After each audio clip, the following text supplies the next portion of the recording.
कारणिक सम्यक संबुद्ध तथागत बुद्ध के चरणों में नमन करता हूँ। परम पूज्य बोधिसत्व भारतीय संविधान के निर्माता बाबा साहब डॉक्टर भीमराव अम्बेडकर जी के चरणों में नमन करता हूँ। सभी संतों गुरुओं महापुरुषों के चरणों में नमन करता हूँ। इस परसा बुद्ध विहार की स्थापना करने वाले हमारे धार्मिक गुरु, जिन्होंने हमें धर्म की दीक्षा दी, धर्म का ज्ञान दिया, जिन्होंने धर्म का मार्ग बताया, जिनके माध्यम से हमने धर्म को जाना, इस परसा बुद्ध विहार के संस्थापक आचार्य हमारे गुरु जी पूज्य भिक्खु नीलवंश जी के चरणों में कोटि कोटि नमन करता हूँ। मंचासीन माननीय आचार्य जी, माननीय मास्टर साहब, परसा बुद्ध विहार के सभी सम्मानित पदाधिकारीगण, सदस्यगण, इस संस्था के दूर दराज से चल करके आए सभी पिता तो बुजुर्गों, नौजवान दोस्तों, माताओं, बहनों एवं नन्हे मुन्ने प्यारे प्यारे बच्चों,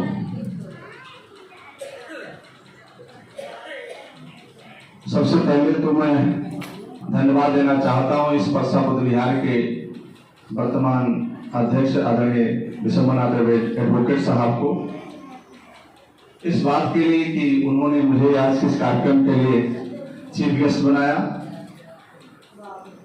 तो मैंने पहले सोचा था कि मैं अक्सर हर बार की भांति मैं जब आता था परसा बुद्ध विहार पर, जान ही रहे हैं कि हम लोग के पास समय का बड़ा अभाव रहता है, तो सोचते थे कि घंटा 2 घंटा समय बिता करके धीरे से निकल लेंगे वहां से। और लेकिन जब इन्होंने मुकद्दर बना दिया तो इसका एक बहुत बड़ा फायदा भी हो गया। इसके लिए मैं बहुत बहुत तहे दिल से इनको साधुवाद देता हूं, क्योंकि यहाँ पर जितने भी वक्ताओं ने अपनी अपनी बात रखी है, सभी लोगों ने बाबा साहब और भगवान बुद्ध के विचारों को हमारे बीच में शेयर किया है, तो उनको मुझे सुनने का अवसर मिला और मैं अंतिम समय तक अंतिम वक्ता के विचारों को सुना और तमाम ज्ञानवर्धन हुआ। तमाम चीजें जो मैं नहीं जानता था या मैं पढ़ नहीं पाया था, हालांकि मैं भी बहुत ही अध्ययनशील प्राणी हूँ और अनवरत अध्ययन करता रहता हूँ, और बाबा साहब भगवान बुद्ध पर तो बहुत ही ज्यादा अध्ययन है, सभी महापुरुषों पर भी अध्ययन है, लेकिन बहुत सारी चीजें होती हैं जो आप जैसे विद्वान वक्ताओं के माध्यम से, जो आप लोगों ने अपने तरीके से सोच करके बताने का काम करते हैं, वो सभा सोसाइटियों में जाने पर वो ज्ञानवर्धन होता है। मैं ऐसे मौके पर मैं कुछ भी और ज्यादा नहीं बोलना चाहता, और मैं अपना समय तो दे रहा था इन दोनों महान वक्ताओं को, माननीय आचार्य जी, माननीय मास्टर साहब, रामचरण मास्टर साहब, आप लोग बहुत ही विशेषज्ञ विद्वान हैं, और आप लोग के रहते हुए, मंच में रहते हुए, मेरे जैसे अदना से आदमी को बोलना उसी तरह से हो जाता है कि चिराग, सूरज को चिराग दिखाने के बराबर हो जाता है। और तमाम परसा बुद्ध विहार के अपने पदाधिकारी सदस्यगण हैं, वो भी बहुत विद्वान हैं, क्योंकि गुरु जी का इन लोगों को सदैव आशीर्वाद मिला, उनकी शिक्षा मिली, उनके कुशल नेतृत्व में, उनके कुशल दिशा निर्देशन में परसा बुद्ध विहार के जितने भी सदस्य हैं, चाहे पूर्व के अध्यक्ष हों, चाहे वर्तमान के अध्यक्ष हों, या जो भी उसके सदस्यगण हैं, वो सभी के सभी बहुत ही विद्वान हैं। कोई भी व्यक्ति विश्वविद्यालय में, डिग्री कॉलेज में पढ़ के आए, शायद उतनी जानकारी नहीं होगा जितना यहाँ से रिसर्च करके इन लोगों ने अध्ययन किया है गुरु जी के कुशल नेतृत्व में। तो मैं ऐसे मौके पर उन सबके प्रति आभार व्यक्त करता हूं, और ये जाने की सही बात तो यह है कि किसी भी चीज की सुनने की एक क्षमता होती है। आप देखते होंगे हमारे अध्यापक भी बैठे हुए हैं, क्लासों में 40-45 मिनट का पीरियड होता है। चाहता तो कोई प्रोफेसर, कोई भी मास्टर सुबह से लेकर शाम तक एक विषय पढ़ाता रहता है, लेकिन ऐसा नहीं बनाया जाता है, क्योंकि मानव विज्ञान है, ये मनुष्य का मस्तिष्क जो है, ये कुछ ही देर तक कंसंट्रेट कर सकता है, कुछ ही देर तक कंसंट्रेट रहता है, पूरी तरह से सुनने के लिए तैयार होता है, बाद की चीजें बाउंस कर जाती हैं। तो उसकी भी एक पीरियड, एक समय है। और सवेरे से आप लोग 12 बजे से यहाँ पर प्रवचन या कह लीजिए कि उद्बोधन चल रहा है, धर्मदेशना चल रही है और लोग सुन रहे हैं, तो उसकी भी एक सीमा है। आप लोग सुनते सुनते बहुत कुछ दिमाग में आया होगा, बहुत सारी चीजें वाइस कर गई होंगी, बाउंस कर गई होंगी। तो मैं बहुत कुछ न कहते हुए बस इतना बताना चाहता हूं कि आगामी फिर हम लोग बुद्ध पूर्णिमा के दिन इकट्ठा होंगे, अपने विचारों को रखेंगे। बाबा साहब डॉक्टर भीमराव अम्बेडकर का जन्मोत्सव समारोह यहाँ मनाया जा रहा है। उनकी पूरी लंबी कहानी तमाम वक्ताओं ने अपने साथ किया। मैं उससे अपने आप को साझा करता हूँ, उसी में अपने आप को संबद्ध करता हूँ। जितने भी महान वक्ताओं ने बाबा साहब के व्यक्तित्व कृत्यों पर प्रकाश डाला है, उससे अपने आप को जोड़ता हूँ। बाबा साहब डॉक्टर भीमराव अम्बेडकर महू छावनी में, इंदौर में जन्म लेकर के 1891 में दापोली में शिक्षा लेकर के फिर विलायत गए, फिर विदेश गए, 1913 में अमेरिका गए, 1916 में लंदन गए, 1919 में वापस आए, बड़ौदा राजा साहब के यहाँ नौकरी किया, फिर उसको रिजाइन किया, फिर उन्होंने शपथ लिया।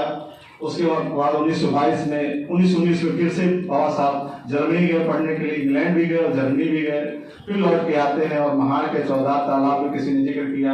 1927 में 19-20 मार्च 1927 को महाड़ के 14 तालाब का आंदोलन किया। फिर उसी साल 1927 में ही 25-26 दिसंबर में ही मनुस्मृति का दहन किया, जिसकी वजह से इस देश में जो अंग्रेजी हुकूमत थी, बाबा साहब को बम्बई वैधानिक सभा में एमएलसी मनोनीत किया।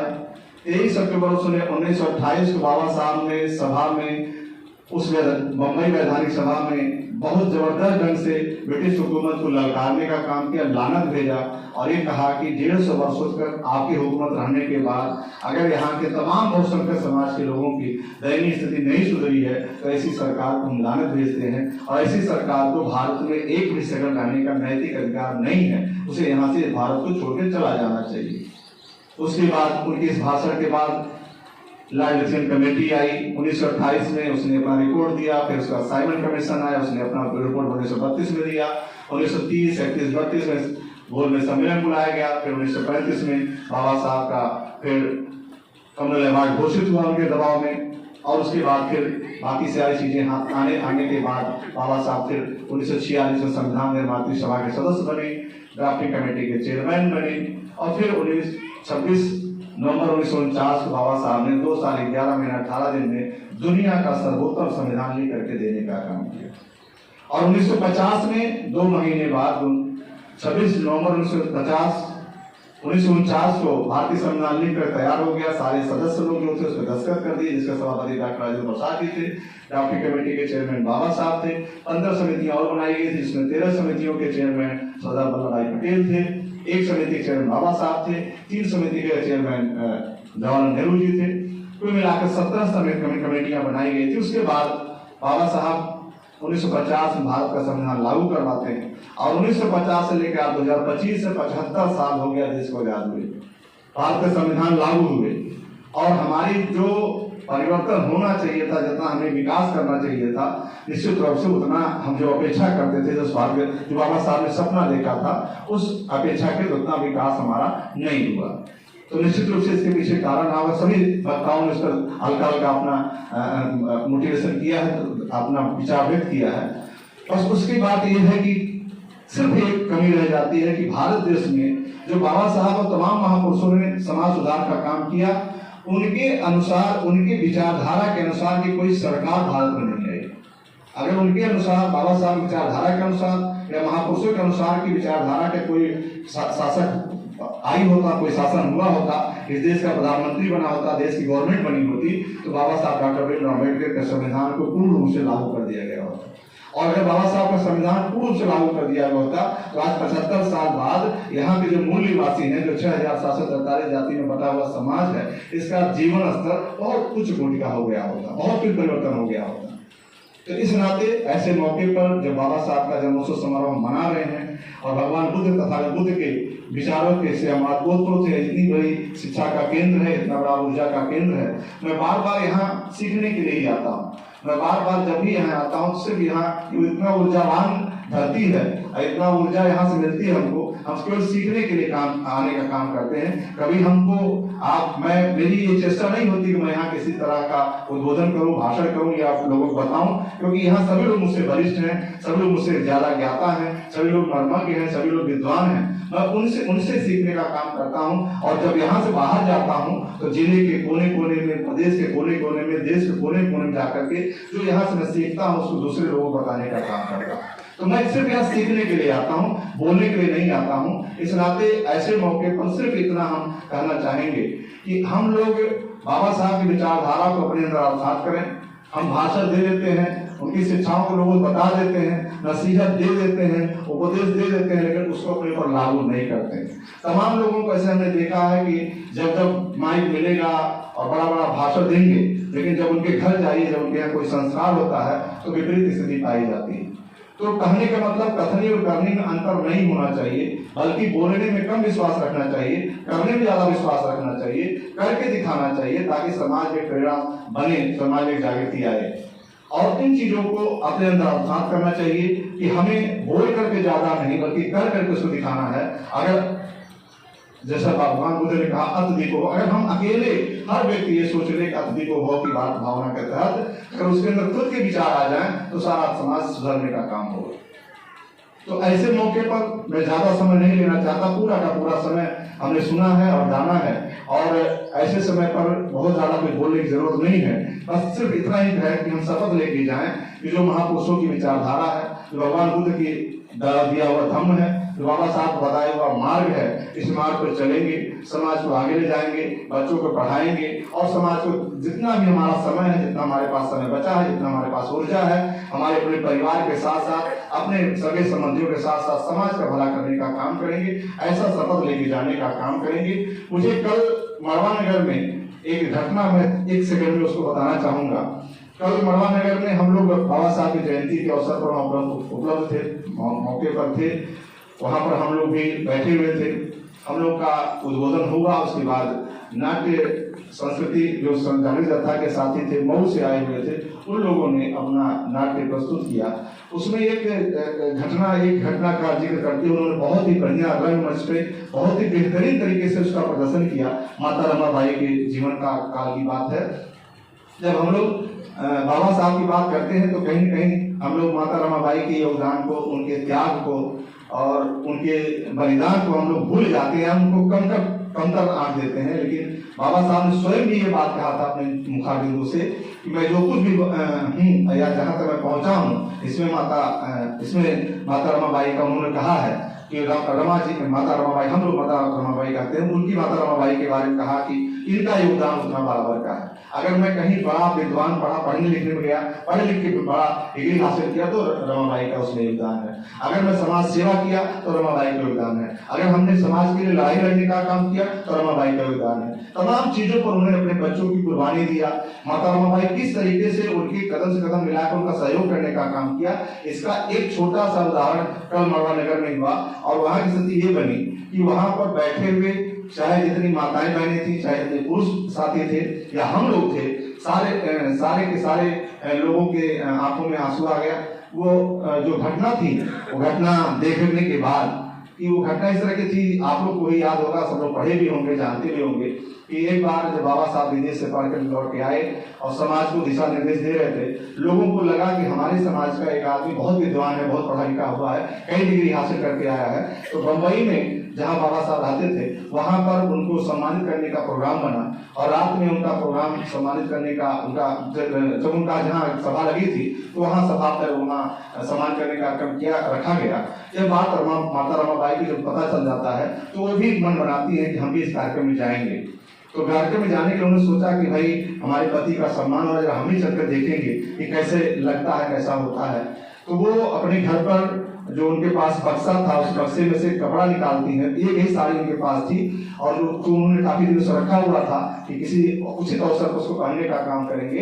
लेकिन जब उन्होंने साड़ी निकाला और उसका तह खोलने का काम किया तो देखा उसमें तमाम सुराख बने हुए थे, उसको सड़ गया था वो साड़ी और पहनने लायक नहीं था।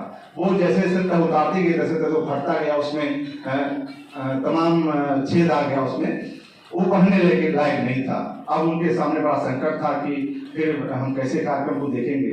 फिर उनको याद आया, एक बार साहू जी महाराज उनके आवास पे आए थे और अपना साफा बाबा साहब को सर पर रख करके उन्होंने सम्मानित करने का काम किया था। तो उनको याद आया कि मैंने साफा भी शायद कहीं रखा था, तो साफा ढूंढ के ले आए। उन्होंने कहा ये तो ठीक है, ये पूरा कपड़ा है, बहुत लंबा है, और इस साफे को हम साड़ी के रूप में पहन लेंगे तो हम कार्यक्रम दे सकते हैं। तो माता रमाबाई वो साफा पहन करके कार्यक्रम में जाती हैं और दूर जहाँ सभा लगी हुई थी वहां से दूर पेड़ के किनारे एक पेड़ था, उस पेड़ के आड़ में बैठ करके, ओट में बैठ करके, और वो देख रही थी कि बाबा साहब को किस तरह सम्मानित किया जा रहा था। एक जब बाबा साहब को बोलने का समय आया, जो मंच पे चढ़े हो, तो उन्होंने बोलते समय उनकी नजर माता रमाबाई पर गई कि देखा पेड़ के आड़ में कोई बैठा हुआ है, तो ध्यान से देखा तो देखा माता रमाबाई थी।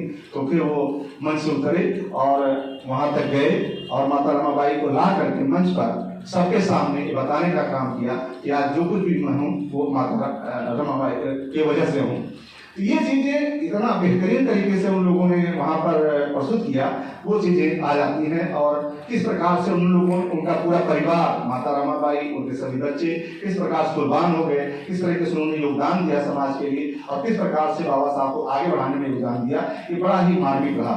तो वो चीजें मुझे याद आई, मैं बताना चाहता हूँ। खासकर माताएं बहनें बैठी हुई हैं, इनको सोचना चाहिए, जो हमारी माताएं बहनें आती हैं, बहुत ही कर्मठशील, बहुत ही अच्छी महिलाएं हैं, इनको भी अपने परिवार के साथ आगे कदम मिला करके चलती हैं और चल भी रही हैं, और आगे चलने का प्रयास भी करना चाहिए। तो इन्हीं आशा विश्वास साथ कि आप सब लोग बाबा साहब, परम पूज्य बाबा साहब भगवान बुद्ध के विचारों को अपने अंदर आत्मसात करेंगे, उनके बताए हुए मार्ग पर चलने का काम करेंगे, और जितना समय अपने पास बचता समाज के लिए देने का काम करेंगे, लेकिन उसमें परिवार बच्चों के साथ साथ अपने परिवार बच्चों, चूंकि सभी लोग परिवार वाले हैं, सभी लोग परिवार में बच्चे हैं, उनकी पत्नियां हैं, उनके और भी बच्चे हैं, तो उनको भी ध्यान देते, उनको अच्छी शिक्षा देते हुए, उनके अच्छे स्वास्थ्य ध्यान देते हुए, उनके खाने पीने का ध्यान देते हुए, वो सब चीज करते, वो भी जिम्मेदारी है, वो भी एक जिम्मेदारी है। ऐसा नहीं बाबा साहब ने कहा परिवार को छोड़ दीजिए, बच्चों को छोड़ दीजिए, अपने सगे संबंधियों को छोड़ दीजिए, सबको साथ लेते हुए और समाज को साथ में लेके जाने का काम करिए। तो इस नाते ऐसे मौके पर मैं सभी आए हुए अतिथियों का हार्दिक दिल से आभार व्यक्त करता हूँ। उपस्थित बुजुर्गों, नौजवान दोस्तों, माताओं बहनों के प्रति आभार व्यक्त करता हूँ कि आप लोगों ने सुबह से आकर के यहाँ पर अपना बहुमूल्य समय दिया, इतने समय देर तक आप लोग रुके रहे, सभी वक्ताओं के विचारों को बड़े ही ध्यान से सुनने का काम किया, इसके प्रति आपके प्रति बहुत बहुत आभार। हाँ ठीक है, याद ठीक कर रहे हैं। और ये आप सभी का आभार करता हूँ। बहुत सही याद दिलाया माननीय वकील साहब ने।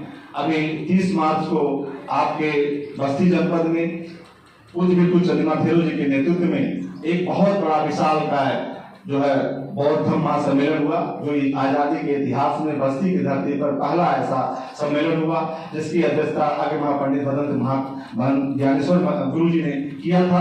और उसमें तमाम विद्वान भिक्षु, तमाम श्रेष्ठ भिक्षु उसमें आए हुए थे, सैकड़ों की तादाद में, जिसमें 5-7 भिक्षु जो हमारे चश्मा बनते जी, श्री प्रकाश बनते जी, देवेंद्र बनते जी थे, और तमाम ऐसे भिक्षु लोग आए थे जो बहुत विद्वान लोग थे। उस कार्यक्रम में आपके इस संस्था से भी तमाम लोग जाने का काम किए, इस इलाके से संत कबीरगढ़ की धरती से भी बड़ी तादाद में लोग जाने का काम किए थे। तो जितने भी लोग उस कार्यक्रम में आए थे और जो लोगों ने इस कार्यक्रम को सफल बनाने में अपना योगदान दिया, मैं तहे दिल से उनके प्रति आभार व्यक्त करता हूँ, उनको धन्यवाद देता हूँ कि आप लोग नहीं आते तो इतना ऐतिहासिक कार्यक्रम नहीं होता। आप लोगों ने अपना समय दिया, उसके लिए हमारी सबसे ज्यादा देखिए आज हमारे गांव की तमाम महिलाएं आई थी, करीब 1 दर्जन महिलाएं हमारे गांव से यहाँ आई थी, सभी साड़ी में थी। इन लोगों ने भी और तमाम गांव की महिलाओं ने, हमने जो उस समय बौद्ध धर्म महासम्मेलन के लिए जब हम लोग आए थे, सबको संबोधित कर रहे थे, सबको प्रेरित कर रहे थे चलने के लिए, तो उस समय हम लोगों ने पुरुषों के लिए भी सफेद कपड़े के लिए और महिलाओं के लिए भी सफेद कपड़े के लिए उन लोगों से निवेदन किया था। ये ड्रेस कोड रहेगा जो हमारे बुद्धिज्म में है, सफेद परिधान पहन के हम जाने का काम करें, कार्यक्रम में जाएंगे। तो तमाम महिलाओं ने सफेद कपड़ा खरीदने का काम किया, साड़ी खरीदने का काम किया था। हमने देखा था कि एक अभियान चल गया था, जितनी भी दुकानें थे वहां सफेद साड़ी खत्म हो गई थी, जितने व्यापारी लोग थे जो गाँव घूम घूम करके हमारे जो बहुत बुद्धिज्म का किताब वगैरह बांटते हैं, हम साहित्य, उनके पास भी किताब कपड़े थे, साड़ियाँ थी, वो भी खत्म हो गया। तो हमारी महिलाओं ने ऑनलाइन उनको आवेदन किया और मेरे पास बस्ती में तमाम जो मैनेजर थे फ्लिपकार्ट के, अमेजन वाले, इन लोग मैनेजर जो मुझसे मिले कि भाई बस्ती में संजोग से एक अजीबोगरीब स्थिति आ गई, खाली एक शहर में बड़े पैमाने सफेद साड़ियों का डिमांड पड़ा हुआ, बहुत देर से ऑर्डर किया जा रहा है, क्या कारण है? तो हमने उनसे कहा कि आप 30 मार्च को देखिएगा जीआईसी में, आपको प्रश्न का जवाब मिल जाएगा। तो इन लोगों ने अपना खुद का कपड़ा खरीदा और मेरा मानना है कि हमारी माताएं बहनों ने अपने साथ साथ उस कार्यक्रम के लिए कम से कम मिनिमम 1000 रुपया तो खर्च ही किया होगा। उस कार्यक्रम के लिए मिनिमम 1000 रुपया खर्च किया, एक महिलाओं ने 1000 रुपया खर्च किया। कैसे खर्च किया? उनकी 500-600 रुपये में साड़ी हो गई। उसके बाद उन्होंने अपने जाने के लिए हमें निवेदन किया था, हम अपने तरफ से साधन नहीं देंगे। उन्होंने अपना साधन खुद व्यवस्था किया, चाहे टेम्पो किया, चाहे ट्रैक्टर किया, चाहे ट्राली किया, चाहे छोटी गाड़ियां किया, जो भी किया। तो उन्होंने उसके लिए 100-200 रुपया चंदा में लगाया, तो उसमें पैसा खर्च हुआ। फिर उसके बाद मैंने निवेदन किया था कि जब आप आइएगा तो कुछ हमें भी दान, हमको भी सहयोग कर दीजिएगा। उस कार्यक्रम में इतना बड़ा पंडाल लगा हुआ है, इतने बड़े लोग आ रहे हैं, माइक है, मंच है, तमाम चीजें उसमें खर्च होते हैं, कई लाख रुपए का खर्चा है, तो कुछ हमें भी सहयोग करिएगा। तो 100-200 रुपया उनके पास जो यथाशक्ति थी उन्होंने हमको भी सहयोग किया। वहाँ काउंटर लगा हुआ था सर्वराज के, वहां भी सहयोग किया। और इतना ही नहीं किया, फिर उन्होंने गुरु जी को भी दान किया। फिर गुरु जी को भी उन्होंने दान किया, जिसके पास जो क्षमता थी उस तरीके से उन्होंने गुरु जी लोगों को भी दान किया। इस प्रकार से 4 तरह से उन्होंने अपना पैसा खर्च किया, कपड़े में, फिर यात्रा में, साधन के लिए, फिर मुझे सहयोग करने के लिए, फिर गुरु जी को दान करने के लिए। 4 प्रकार से आप लोगों ने पैसा खर्च किया। तो मेरा अपना मानना था, एक औसत मैंने लगाया कि कम से कम एक व्यक्ति ने 1000 रुपया कम से कम खर्च किया होगा, इससे ज्यादा भी हो गया होगा। तो मैं उसके प्रति बहुत बहुत आभार व्यक्त करता हूँ, आपको धन्यवाद देता हूँ, आपको तहे दिल से सलाम करता हूँ कि आपके जज्बात से, आपके ऊर्जा से, आपने इतना बड़ा विशाल ऐतिहासिक बस्ती की धरती पर आपने धम्म सम्मेलन कराया, उसके लिए बहुत बहुत शुक्रिया, बहुत बहुत धन्यवाद देता हूँ, आपके प्रति आभार व्यक्त करता हूँ। मैं इन्हीं शब्दों के साथ सभी संतों, गुरु महात्माओं के चरण नमन करते हुए, आयु अतिथियों को वंदन अभिनंदन करते हुए और सभी साथियों का आभार व्यक्त करते हुए मैं अपनी बात को यहाँ समाप्त करना चाहूंगा। धन्यवाद।